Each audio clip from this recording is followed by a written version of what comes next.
नमस्कार साथियों, मैं प्रवीण सिन्हा आपके सामने दिव्यांगम चैनल पे अपने उत्तर प्रदेश के साथ 5 राज्यों के नई गठित सरकार की इन पांचों राज्यों के जनता को, जिसमें कि उत्तर प्रदेश, उत्तराखंड, गोवा, मणिपुर और पंजाब की नई निर्वाचित सरकारों के लिए आपको हार्दिक बधाई देता हूं। साथियों, हम लोग जो उत्तर प्रदेश के अधिकांश व्यूअर्स हैं, उन लोगों के लिए, मणिपुर के लिए, गोवा के लिए और उत्तराखंड के लिए, इन 4 राज्यों में बीजेपी की जो नई सरकार आई है, उसके लिए आप लोगों को एक विशेष बधाई देता हूं। हमने पंजाब को इसलिए थोड़ा सा अलग रखा है क्योंकि केंद्र सरकार के साथ पंजाब एक विपक्षी दल के रूप में नई सरकार बनाने जा रहा है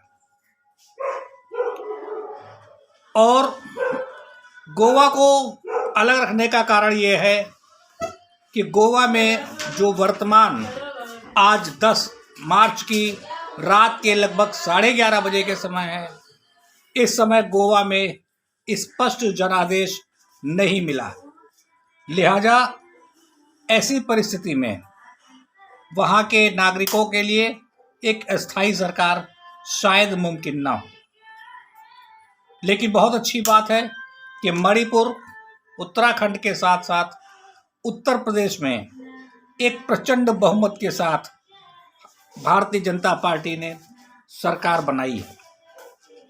ये केवल भारतीय जनता पार्टी के लिए विशेष सराहनीय बात नहीं है, ये इन तीनों राज्यों के लिए और चौथे राज्य पंजाब के लिए एक विशेष बात यह है कि यहाँ के नागरिकों के लिए एक अस्थायी सरकार है और इस स्थायी सरकार के होने के कारण हम लोग वहाँ की सरकारों से सही काम ले सकते हैं, अधिक से अधिक काम ले सकते हैं और अपना मनचाहा काम ले सकते हैं।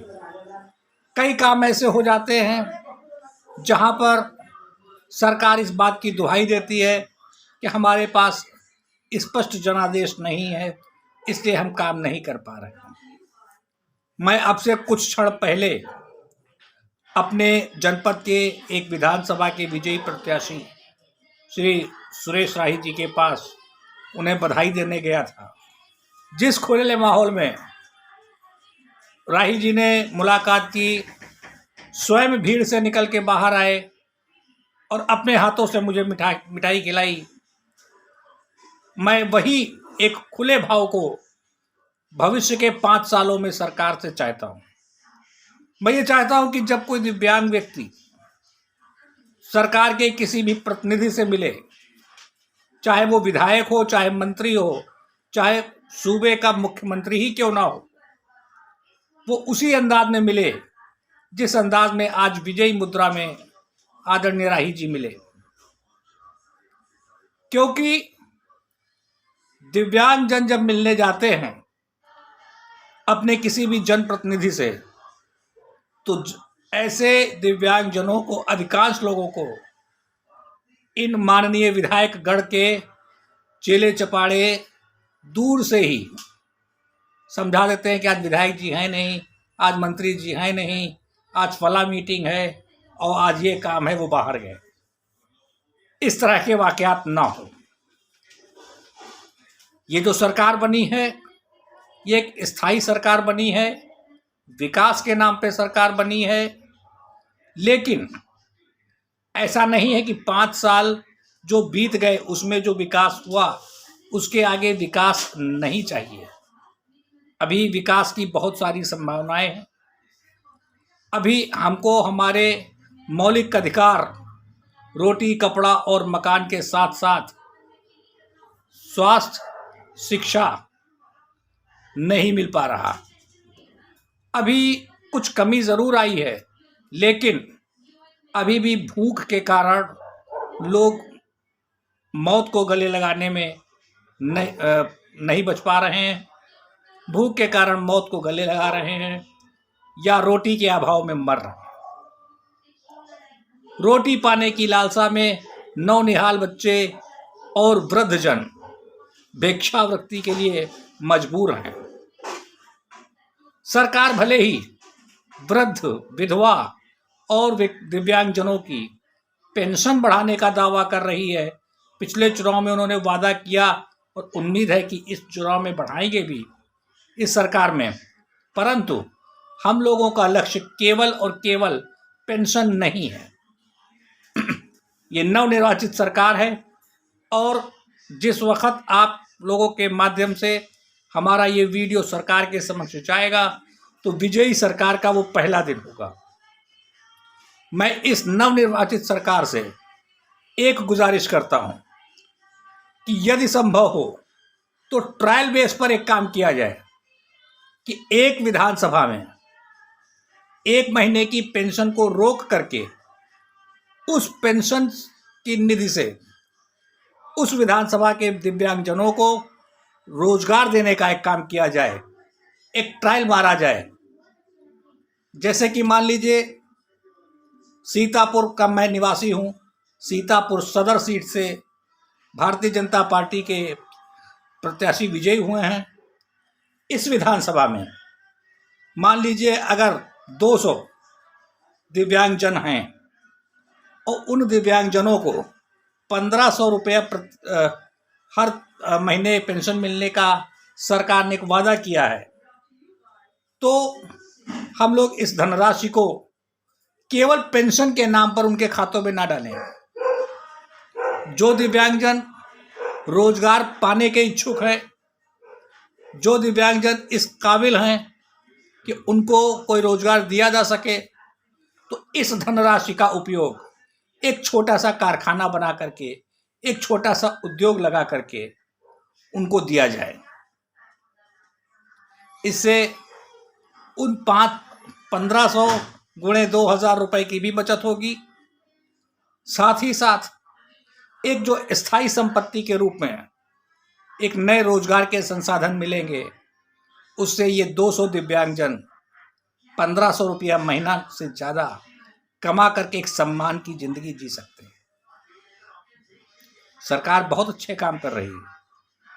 सरकार ने स्वास्थ्य बीमा योजना शुरू करी जिसमें 5 लाख रुपए तक का मुफ्त इलाज का प्रावधान है, मगर कहीं ना कहीं अभी भी उसकी जो खाना पूरी है वो शायद इतनी सरल नहीं है कि उसका लाभ वाजिब लोग पा सकें। अगर ऐसा होता तो जो कई संस्थाएं ऐसी हैं, कई प्राइवेट अस्पताल ऐसे हैं जो इन बीमा कार्ड को देखते ही आगे बड़े अस्पताल के लिए केस को रेफर कर देते हैं। इस पर सरकार को इस कार्यकाल में रोक लगानी चाहिए। शिक्षा पर सबका अधिकार होना चाहिए। कम से कम कक्षा 8 तक के तक की शिक्षा के लिए गांव के भी विकलांगजनों को भी शिक्षा का एक अधिकार दिया जाना चाहिए। अमूमन होता क्या है कि जब कोई दिव्यांग बालक विद्यालय जाने की बात करता है तो पहले तो उसको घर में ही उचित प्रोत्साहन नहीं मिल पाता। फिर अगर वो हिम्मत करके परिवार से नाराजगी लेते हुए भी शिक्षा के लिए आगे बढ़ता है तो उसको उसके गांव में, उसके प्राथमिक विद्यालय में, उसके उच्च प्राथमिक विद्यालय में उचित प्रोत्साहन नहीं मिल पाता, उचित सहयोग नहीं मिल पाता। अगर वो पास भी हो जाए, कक्षा 8 तक की पढ़ाई किसी तरह से कर भी ले, तो सबसे बड़ी उसके सामने जो दिक्कत आती है वो ये आती है कि अब आगे की पढ़ाई के लिए हम शहर मुख्यालय कैसे जाएं, क्योंकि हमारे पास तिपहिया साइकिल नहीं है, हमारे पास इतना पैसा नहीं है कि हम अपने निजी संसाधनों से अपने गांव से निकल करके अपने मुख्यालय के विद्यालय तक जा सकें। सरकार को इन बातों पर विचार करके एक नई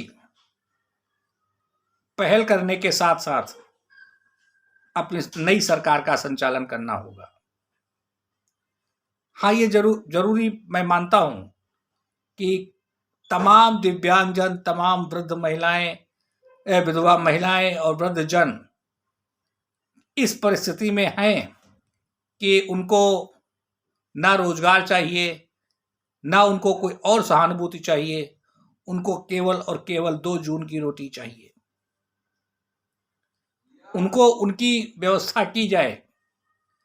पिछले कई सालों से मैं देख रहा हूं कि कई लोगों ने पहले रोटी बैंक चलाए, किन कारणों से बंद हो गए नहीं कहा जा सकता, लेकिन अगर जो कुछ एक राजनीतिक दल सरकारी कैंटीन चलाने की बात कर रहे थे पिछले चुनाव में, तो ऐसे लोगों से संपर्क किया जाए, उनसे पूछा जाए कि आपके पास सरकारी कैंटीन का कौन सा फार्मूला था। एक सामाजिक कार्य है, इसको राजनीतिक विधा में लेकर के बीजेपी, सपा या कांग्रेस या बसपा के नाम से ना बांटा जाए, उस पर भी एक प्रयोग किया जाए।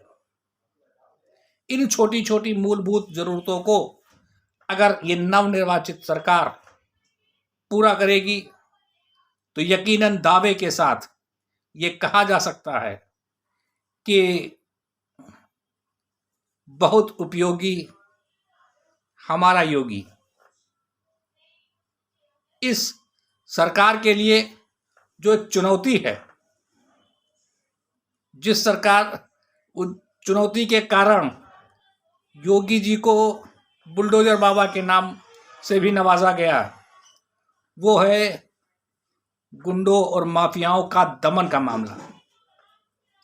सरकार को पूरी शिद्दत के साथ, जनता के सहयोग के साथ, प्रशासनिक आदेशों के साथ इस बात की पहल करनी होगी कि सड़क पर हमारा व्यापारी वर्ग सुरक्षित रहे, जो अपने व्यापारिक कार्यकलापों के लिए कभी कभी हजारों और लाखों रुपए लेकर के सड़क पर टहलता है। अपने व्यापारिक प्रतिष्ठान से बैंक तक जाना और बैंक से वापस अपने व्यापारिक प्रतिष्ठान तक आना। इसके साथ साथ हमारी बहु बेटियां टाइम बे टाइम गाहे बगाहे अगर सड़क पर निकलती हैं तो उनको किसी भी तरह की असुविधा का सामना न करना पड़े। एक बहुत ही विवादित मुद्दा इस समय उठा हुआ है,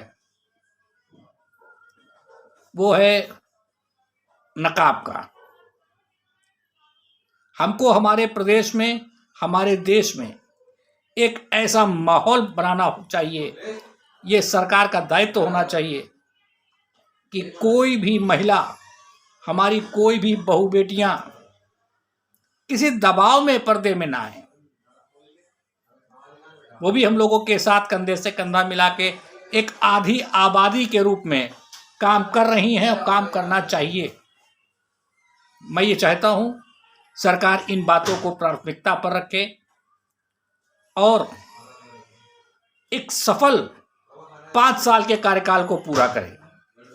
यदि ऐसा होता है तो मैं यकीनन इस बात को कह सकता हूं कि इस सरकार को एक स्थायी सरकार का दर्जा मिलना चाहिए। हमारे सभी नवनिर्वाचित 403 विधायकों को, जिसमें कि लगभग 270 प्लस में भारतीय जनता पार्टी के हैं, 120 प्लस में समाजवादी पार्टी के हैं, और हिंदुस्तान पर राज्य करने वाली कभी जो पार्टी रही हो उसके गलत निर्णयों का खामियाजा भुगतने वाली महज 2 सीटों पर सिमटी कांग्रेस पार्टी हो, जाति विशेष पर राजनीति करने के लिए कुछ समय तक कुकुरमुत्ते की तरह राज करने वाली हमारी बीएसपी के मात्र एक विधायक हूं। इन सभी लोगों को विकलांग साथी ट्रस्ट अगले 5 साल तक अच्छे काम करके अपनी पार्टी को अगले 2027 के चुनाव में और बड़े जनाधार से आगे बढ़ने के लिए विकलांग साथी ट्रस्ट शुभकामनाएं देता है। धन्यवाद।